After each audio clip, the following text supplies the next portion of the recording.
It has been another relentless day for the medics here as casualties continue to pour in. Tragically, many of those are children.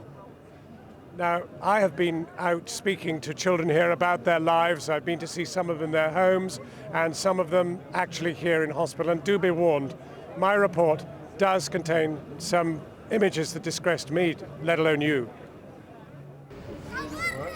Even in the most deserted streets, children play, run through the dust and sand. Evidence of the inescapable fact that the vast proportion of Palestinians here are indeed children. They tell us they've been evacuated after Israeli forces bombarded their homes. Despite their smiles, they have witnessed terrible things. So are they frightened? I'm not afraid. I'm not afraid. I'm not afraid. Our own translator is afraid. His family is stranded far south of here in Al Najjar, cut off from where we are in Gaza City.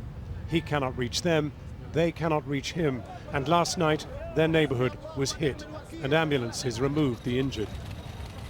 My kids are crying and my wife is crying and I can barely hear their voices with explosion in the background. And last night my daughter told me, "Dad, tell me I'm not gonna die." 6 years old girl asked her father to not die.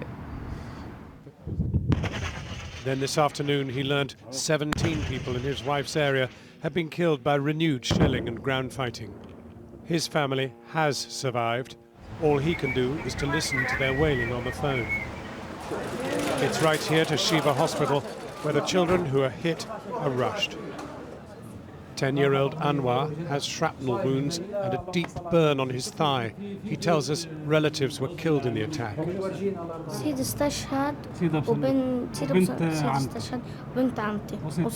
Yeah, 3 have been killed. My grandfather, my grandmother, and my aunt. I'm so sorry. Naima is just 2.5 years old. She was caught in a missile attack from an F-16. She has a broken nose and a fractured skull. She hasn't spoken a word. She is in deep shock.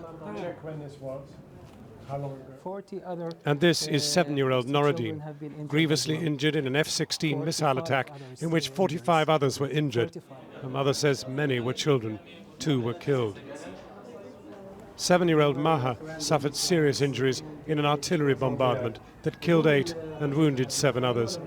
She is apparently the necessary collateral to Israel's claim to be attacking militants.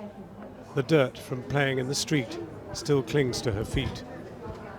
In the emergency ward downstairs, 10-year-old Ahmad has just come in with head injuries back and front. 20 other children were wounded with him. Finally, Shahid, injured in the same attack. Again, head injuries from shrapnel.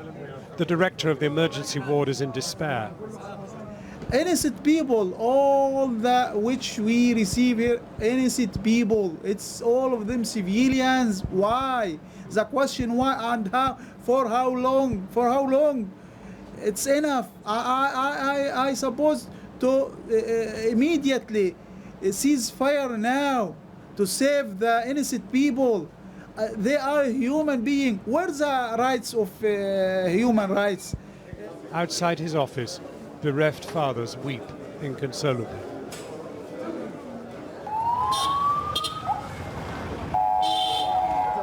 And at the entrance, a wounded mother is delivered by private van and bundled into the hospital. Well, one of those doctors tending those children is a professor of emergency medicine from the University of Northern Norway, Dr. Mads Gilbert.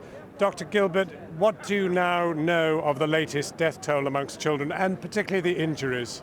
Well, we know that the last 24 hours, 6 more children have been killed and 100 more injured, bringing the total of killed children to 166 and the number of injured children to 1,310.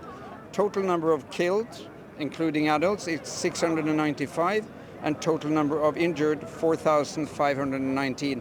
And the number and the fraction of children is unusually high in this material, meaning that the Israelis are relentlessly killing children and injuring children. Well, now, the issue that I want to know is the survivability of many of these wounded children, because we were in the ward with many of them this afternoon, and some were really too injured to film. I mean, what do they face? Well, they face severe complications from the primary injury. Many of these children have complicated operation. I mean, Shifa has 250 surgeons, and we work around the clock.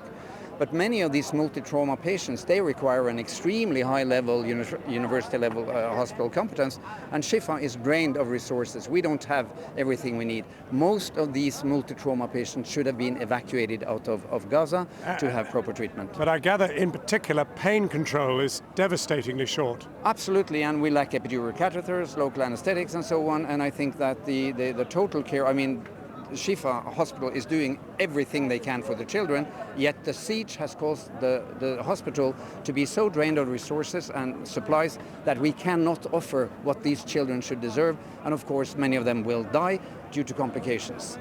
So what relief could there be? Well, stop the bombing, lift the siege, and let this be an open place where international medical teams could come in and tend to the wounded. It's enough now. Stop the killing of children. Right, on that note, thank you very much.